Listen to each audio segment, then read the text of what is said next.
The day everything started felt so ordinary, and yet it ended up changing the course of my life in ways I never could have predicted.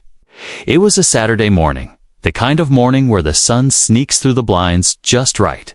The smell of fresh coffee fills the house, and the world outside feels calm. I walked out to my backyard with my steaming mug in hand, paused for a moment on the patio, and looked proudly at the treehouse my son and I had built together.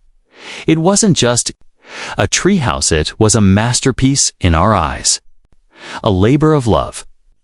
Every nail hammered, every board cut, every paint stroke added was a memory. We'd worked through weekends, evenings, after school, and even rainy days where we argued about whether it should have a rope ladder or wooden steps. My son insisted on a slide, and after hunting for weeks, we found an old playground slide someone was throwing away. We dragged it home, sanded it down, and gave it a new life. The finished treehouse had character. A little wooden deck, a rope swing tied to one of the oaks, a hatch door that squeaked when you opened it, and windows framed with shutters we'd salvaged from a flea market. It wasn't fancy, but it had charm. And most importantly, it was ours. To my son, it was his castle. To me, it was a bond I'd forged with him, something I wished I'd had when I was a kid. That's why the letter hit so hard, taped right to my front door. Bold and aggressive, it read, "Violation notice. Immediate action required." My first thought was that it was a mistake. Maybe they meant it for someone else. But as I read further, my stomach sank. The HOA was demanding that I remove the unsanctioned structure in my backyard. They called it an eyesore, a nuisance, and even claimed it was detrimental to neighborhood property values. The ridiculous part, the treehouse couldn't even be seen from the street. It was tucked away in the far corner of my backyard, hidden by two massive oak trees. Unless you climbed over my fence or peered through binoculars from a neighbor's yard, you wouldn't even know it was there. That's when it hit me. This wasn't about the treehouse itself. This was personal. And sure enough, when I asked around, my neighbors confirmed it. The president of our HOA, a woman everyone bitterly referred to as Karen, had been on a crusade for years. She nitpicked the shade of beige people painted their garages, fined families for leaving trash cans out too long, and once even tried to ban holiday inflatables because she didn't think they were classy. Now, apparently, she had decided that my son's treehouse was the hill she wanted to die on. Over the next week, the letters piled up. First, they claimed it was an eyesore. Then they escalated, saying it was a safety hazard. By the third notice, they were threatening $500 per day in fines until it was removed. At first, I tried reasoning with them. I wrote back explaining that the treehouse was well built, safe, and meant for my son. I even suggested bringing in a private inspector to verify it, but Karen and her HOA board weren't interested in compromise. They wanted obedience. I'll never forget the day my son overheard one of my phone calls with them. He came out of his room with tears streaming down his face and asked, "Dad, are they really going to take away our treehouse?" That question hit me harder than any letter ever could. This wasn't just about wood and nails. It was about memories, about family, but standing up to people who thought they could bully us because they had a title. Right then and there, I promised myself I wouldn't let the HOA win, so I started digging. Late nights after work, I pored over HOA bylaws, city zoning codes, and county regulations. What I found shocked me. There were loopholes, big ones. I modified the treehouse just slightly, added certain features, and met basic requirements. It could qualify as a tiny home under municipal housing codes. And once it was registered as a legal dwelling, the HOA would have no authority over it whatsoever. The realization was electrifying. The HOA thought they could bully me into tearing down something that meant the world to my son and me. But instead, I was going to outsmart them. I was going to turn our humble little treehouse into something they couldn't touch, fully legal. City recognized tiny home. What had started as a father-son weekend project was about to become the HOA's worst nightmare. Once I realized there was a legal path forward, I felt a surge of energy. For the first time since the HOA's nasty letters started showing up on my doorstep, I wasn't just reacting to their bullying, I was planning. I had a way to fight back, not with fists or shouting matches, but with paperwork and determination. The first step was research. I spent nights hunched over my laptop, my desk scattered with notepads, city zoning codes, and highlighted printouts. Of building regulations, it was overwhelming at first, legal jargon that seemed designed to confuse the average homeowner. But the more I read, the more it all started to make sense. The city had rules about secondary dwelling units. Basically, if a structure met certain requirements like a solid foundation, proper access and safety features, it could be registered as a tiny home. Once that happened, it became a recognized legal dwelling, protected under municipal law. And crucially, HOAs had no authority to override city code. The treehouse wasn't there yet, of course. It was just a charming wooden hideout perched on sturdy beams. But if I modified it, carefully adding insulation, a small solar setup, proper stairs, maybe even plumbing, I could transform it from play structure into a bona fide tiny home. The thought made me grin. Imagine the look on Karen's face when she realized the eyesore she wanted gone had been upgraded into a permanent, legally protected fixture. Instead of removing it, I'd be improving it. And there was nothing she could do to stop me. But before I got carried away, I needed confirmation.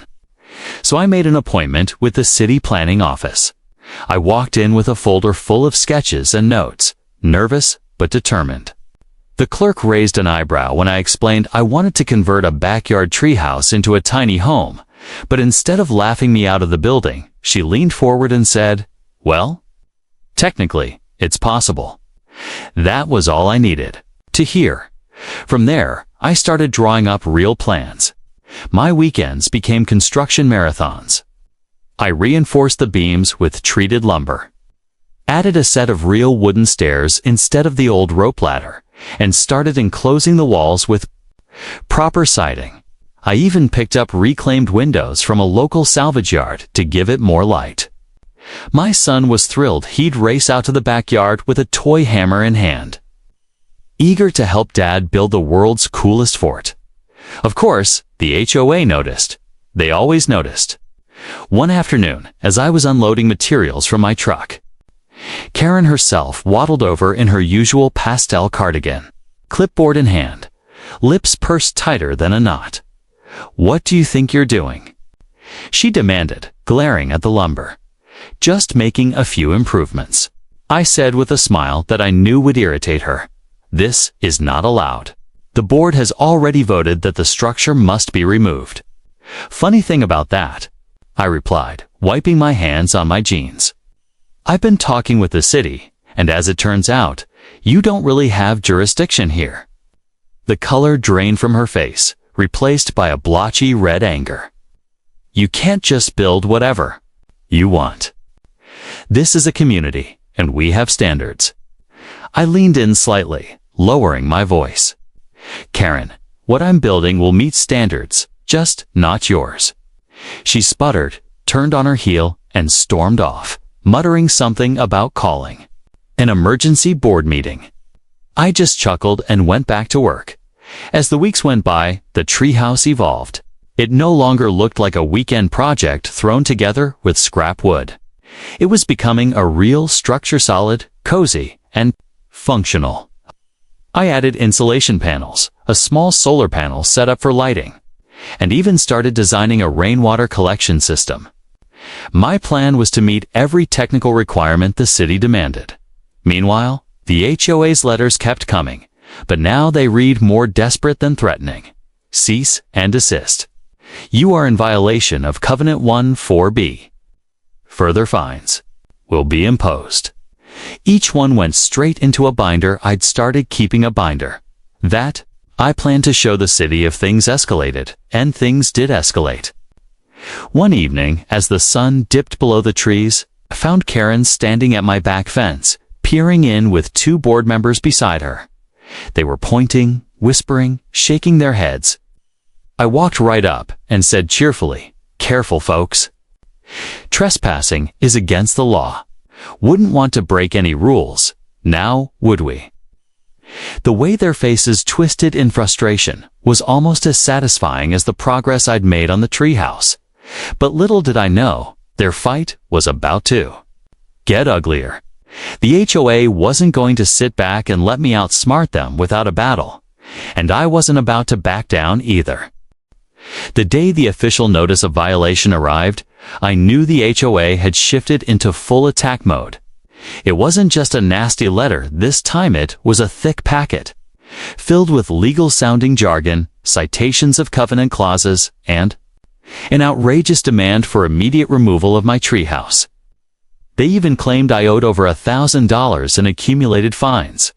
I sat at my kitchen table, flipping through the pages, my wife looking on with worry. But instead of panicking, I just smiled. Because for every citation they listed, I had already checked the city ordinances, and the HOA was bluffing. They were relying on intimidation, hoping I wouldn't know my rights. But I did, so I called their bluff. The very next morning, I walked into the HOA office with the packet in hand.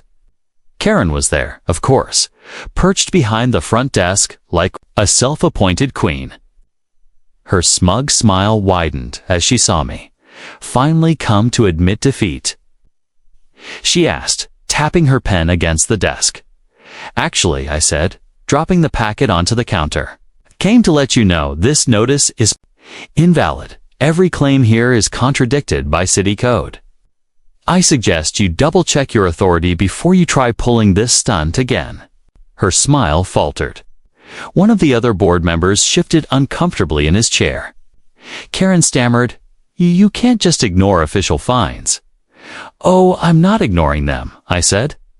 "I'm documenting them for when I file a harassment claim." Her eyes narrowed, but she said nothing. I left the office, satisfied that I'd planted a seed of doubt. Meanwhile, the treehouse was evolving faster than ever. With my son's help, we added a proper front door, weatherproof siding, and even a tiny deck that overlooked the yard. It was becoming more than just a structure. It was turning into a second home, a space we could actually use. But progress didn't come without resistance. A week later, I noticed a truck idling near my driveway. Out stepped a city inspector, clipboard in hand. My heart jumped. Had Karen called in a complaint? "Afternoon," the inspector said, walking over. "We got a call about an unpermitted structure. Mind if I take a look?" I swallowed my frustration, but forced a polite smile. "Of course. Right this way." He spent nearly an hour inspecting the treehouse. Karen herself stood across the street, arms crossed, watching like a hawk. I half expected her to cheer if he slapped me with a violation. But instead, the inspector turned to me with a nod. "Looks solid." "Honestly, I've seen worse actual houses." "You're ahead of the curve, but I'll need you to file for an accessory dwelling permit if you plan to keep adding utilities." "Already in the works," I said, holding up the neatly prepared binder of applications I'd been working on. The inspector smiled. "Good, then you're fine." Karen's jaw nearly hit the ground as she overheard. She marched over, shouting, "But it's against our HOA bylaws. He can't just..." The inspector cut her off. "Ma'am, city code supersedes HOA bylaws. If this structure meets requirements, there's nothing your board can do." I'll never forget the look on her face, pure rage mixed with disbelief. It was like someone had pulled the rug out from under her throne. From that day forward, the treehouse wasn't just a personal project. It became a symbol of resistance, a reminder that the HOA's power wasn't absolute. Neighbors started stopping by, curious about my progress. Some even confessed they were rooting for me. One older gentleman chuckled as he leaned on the fence. About time someone put Karen in her place. You've got the whole street watching. That support fueled me. I doubled down, adding insulation, running wiring for the solar panels, and finishing the interior with reclaimed wood paneling. It wasn't just cozy, it was beautiful. But Karen wasn't done. She still had tricks up her sleeve. The more progress I made, the more desperate she became. And soon, her desperation would push her to a move so bold it nearly backfired on all of us. I should have known Karen wouldn't let things end with the inspector's ruling. Losing face in front of the entire neighborhood wasn't something she could stomach. And sure enough, only days later, another letter showed up in my mailbox. This one was different. It was written not on HOA letterhead, but on the stationery of a local law firm. The words were filled with threats, injunctions, lawsuits, claims that my treehouse was diminishing neighborhood property values. They even accused me of creating a public nuisance, which was laughable considering the only person who ever complained was Karen herself. My wife was nervous. What if she actually drags us to court, even if we win the costs? I put my arm around her. That's exactly what she wants to scare us. But she doesn't realize I've already been preparing for this. For months, I had kept records. Every letter, every voicemail, every so-called fine they'd slapped on me. For no reason. I even had neighbors willing to testify how Karen was harassing, not just me, but anyone who dared cross her. Still, I knew this was bigger than a neighborhood squabble now. So I contacted my own lawyer, a sharp, no-nonsense attorney named Mr. Garcia, who had handled property disputes for decades. He skimmed the letter and laughed. This is bluster. If they actually take you to court, we'll bury them. But you know what's better? Let's not just defend, we'll go on offense. That idea lit a fire in me. Meanwhile, the Treehouse project continued to transform. The interior now had built-in shelving, a fold-out bed, and a tiny kitchenette powered by solar. My son loved spending time up there, and honestly, I did too. It felt like a victory every time I tightened the last screw on a new addition. But Karen's anger only grew. One evening, as I was installing a small rainwater catchment system, I caught her in my yard trespassing. She was standing under the treehouse with her phone out, snapping photos like some kind of undercover investigator. Karen, I called out firmly, you're trespassing. Leave my property. She spun around, not even embarrassed. I have every right to document violations. I laughed bitterly. No, you don't. And if you step one more foot onto my yard without permission, I'll have the police involved. She stormed off, muttering something about bringing this to the board. But that incident ended up backfiring spectacularly, because a neighbor across the street had captured the whole thing on his security camera. Not only Karen trespassing, but her actually trying to measure the distance between my fence and the treehouse. As if she could fabricate a violation. When he showed me the footage, I knew I had gold. And then came the HOA board meeting. The room was packed. More neighbors than usual showed up, many curious about the treehouse case. Karen opened the meeting with her usual flair, waving the law firm's letter like it was a royal decree. This homeowner has flagrantly violated community standards. He has built an eyesore, an illegal structure, and a danger to our property values. The board must act to have it removed immediately. The room was silent for a moment. Then I stood. I think everyone here deserves the truth, I said, my voice steady. I handed out copies of the inspector's approval, the permit application receipts, and finally the security footage of Karen trespassing in my yard. Gasps filled the room as the video played. Karen turned pale, sputtering excuses, but it was too late. The image of her sneaking around my yard spoke louder than any words. One neighbor stood and asked, "So you harassed him, trespassed, and lied about the city's position?" Why should we trust anything you say anymore? Another chimed in, honestly, that treehouse looks better than half the homes in this neighborhood. Leave the guy alone. Karen tried to regain control, banging the gavel, but the tide had turned. For the first time, the board wasn't blindly backing her. Instead, they tabled the issue, saying they'd need to review the evidence. But I could see it in their faces. They knew Karen had overplayed her hand. That night, as I locked up the treehouse and looked out over the quiet street, I realized the battle wasn't just about wood, nails, or permits anymore. It was about standing up to a bully who had ruled unchecked for too long and soon. The final showdown would decide not only the fate of the treehouse, but of Karen's grip on the HOA itself. The weeks after that heated HOA meeting felt different. For the first time since this whole nightmare began, Karen wasn't strutting around like she owned the street. She kept her head down, avoided eye contact, and whispered with a few loyal board members who hadn't abandoned her yet.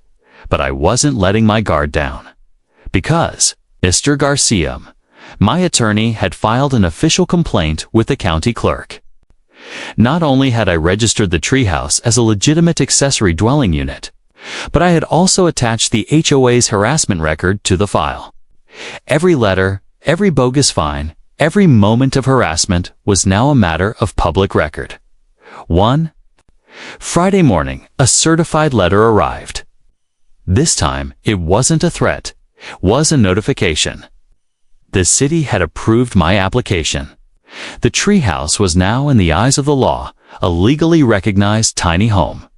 That piece of paper wasn't just validation. It was a shield. It meant Karen and the HOA could never again claim it was illegal or unpermitted. I framed that approval certificate and hung it right inside the door of the tiny home. My son beamed when he saw it. "Dad, does this mean Karen can't touch it anymore?" I grinned. "That's exactly what it means." But the story didn't end quietly. Karen, furious and desperate, called yet another board meeting. She tried one last time to rally the HOA against me, calling the tiny home an affront to the character of the community. She even brought in a real estate agent to argue that my property would drag down values. But here's the twist she never saw coming. Half the neighborhood had turned out. This time, not to stay neutral, but to support me. One neighbor stood up and said, if anything, his treehouse adds character. My kids love it. Another added, he went through the proper channels. He's legal. What Karen's done is harass him non-stop. Then the coup de grace. Mr. Garcia attended in person and read aloud the city's approval.